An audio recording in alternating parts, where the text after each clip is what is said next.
بسم اللہ الرحمن الرحیم الحمد للہ الذی ہدانا الی صراط مستقیم الصلاة والسلام علی سید الانبیاء والمرسلین اما بعد فاعوذ باللہ من الشیطان الرجیم بسم اللہ الرحمن الرحیم اہدنا الصراط المستقیم صدق اللہ العظیم الصلاة والسلام علیک یا سیدی یا رسول اللہ وعلی آلک واصحابک یا خاتم المعصومین۔ اللہ تعالیٰ جل جلالہ کی حمد اور رحمت کائنات صلی اللہ علیہ وسلم کی بارگاہ میں ہدیہ درود و سلام عرض کرنے کے بعد، ایک دور تھا کہ جب میں علوم دیوبندیہ وہابیہ کے پاس پڑھا کرتا تھا اور میرے عقائد و نظریات انہی والے ہو چکے تھے، اور میرے اندر ایک قسم کی بہت شدت آ چکی تھی جس کو میں بیان بھی نہیں کر سکتا، اور میرے گھر والے اور میرے خاندان کے لوگ اور میرے گاؤں کے لوگ اس چیز پر گواہ ہیں، اور میرے ساتھ جو طالب علم پڑھتے تھے وہ بھی اس چیز پر گواہ ہیں۔ اور میں جب پڑھتا تھا تو جب گھر میں آتا تو بہت ساری پریشانیوں کا سامنا کرنا پڑتا تھا، کیونکہ پورے خاندان والے اہل سنت حنفی بریلوی سے تعلق رکھتے تھے، اور جب میں گھر میں آتا تو لازمی بات ہے کفر اور شرک کے فتوے لگاتا تھا، تو گھر والے بھی ایک قسم کے پریشان تھے۔ تو مختلف علوم دیوبند کے مدارس میں پڑھتا تھا۔ پھر جو بھی سنی بریلوی عالم میرے سامنے آتا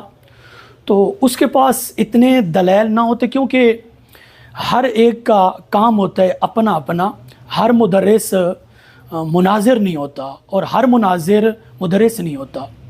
تو اس لحاظ سے جو میرے شکوک و شبہات تھے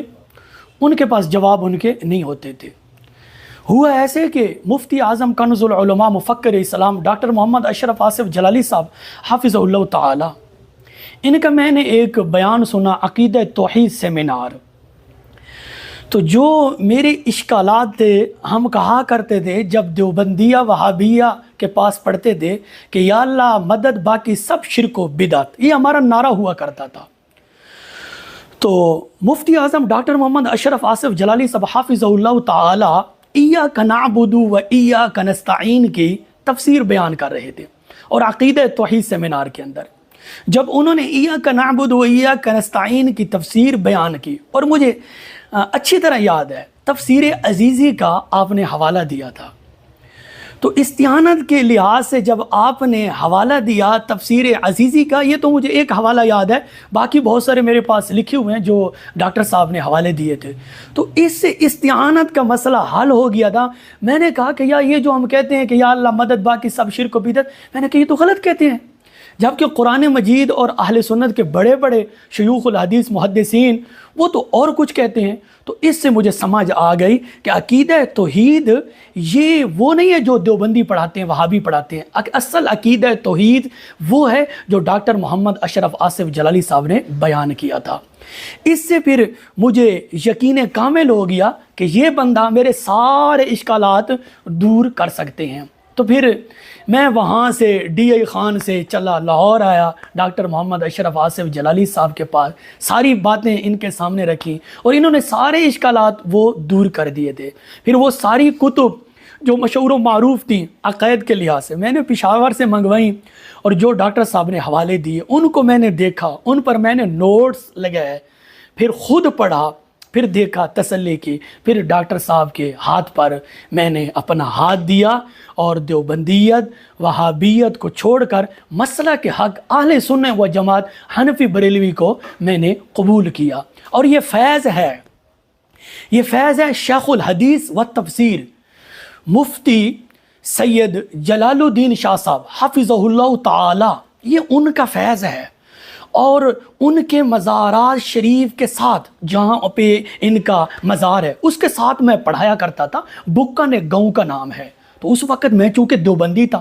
تو 2-3 دفعہ وہاں میری حاضری ہوئی تھی، لیکن اس وقت چونکہ ظاہری اور باطنی لحاظ سے میں دیوبندی تھا، لیکن کسی مجبوری کے تحت وہاں میں چلا گیا تھا۔ جب میں اس مزار پر پہنچا، یہ حلفاً میں سارا یہ بیان ریکارڈ کرا رہا ہوں، اور پہلے بھی یہ میں ریکارڈ کروا چکا ہوں، اور بہت سارے دیوبندی وہابی مولویوں کو اس سے تکلیف ہوئی، تو اگر حق بات سے ان کو تکلیف ہوتی ہے تو یہ تکلیف تو ہم بار بار دیتے رہیں گے۔ تو جب وہاں میں پہنچا،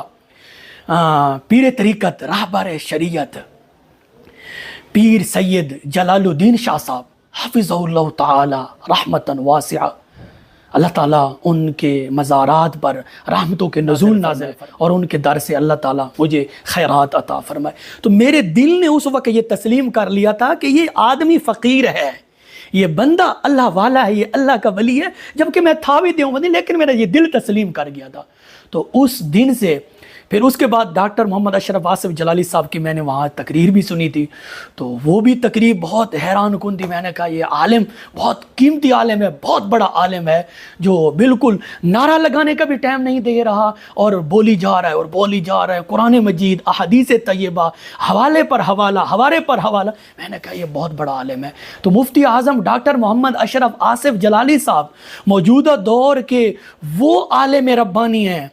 کہ وہ عالم ہیں جنہوں نے صرف میں نہیں، میرے جیسے کئی گنہگار لوگوں کو جو دیوبندیت وہابیت کے مسلک پر تھے اور انہوں نے وہابیت کو چھوڑ کر مسلک کے حق اہل سنت و جماعت کو قبول کیا، یہ مفتی اعظم ڈاکٹر محمد اشرف آصف جلالی صاحب کا فیض ہے اور ان کے مرشد کا فیض ہے، اور یہ فیض رکنے والا نہیں ہے، یہ قیامت تک جاری و ساری رہے گا۔ اور میری دلی دعا ہے کہ اللہ تعالیٰ ڈاکٹر صاحب کے فیض کو قیامت تک جاری و ساری فرمائے۔ اور جو آج رو رہے ہیں، چیخ رہے ہیں دیوبندیت، اور جہاں سے کوئی نکلتا ہے ڈاکٹر صاحب کو چیلنج کر دیتا ہے، ان کے لیے تو ہم بھی کافی ہیں، ان کو ہم کہتے ہیں کہ ہمارے سامنے آؤ، ڈاکٹر صاحب تو بہت بڑی چیز ہیں۔ تو ایک نے کہا کہ میں بیٹھنا چاہتا ہوں، تو اس کو میں نے کہا کہ تقی عثمانی سے تو لکھوا کے لے آ، میں ڈاکٹر صاحب سے لکھوا کر لاتا ہوں، تو آمنے سامنے بیٹھ جاتے ہیں، تیرا لگ پتہ جائے گا۔ لیکن وہ بھاگ گیا۔ تو آج کل کے جو چیخ رہے ہیں، رو رہے ہیں، ان کو تو میں نے پہلے آزمایا ہوا ہے، ان کو تو میں نے پہلے دیکھا ہوا ہے۔ بھائی میں تو تمہارے گھر سے تیار ہوا ہوں،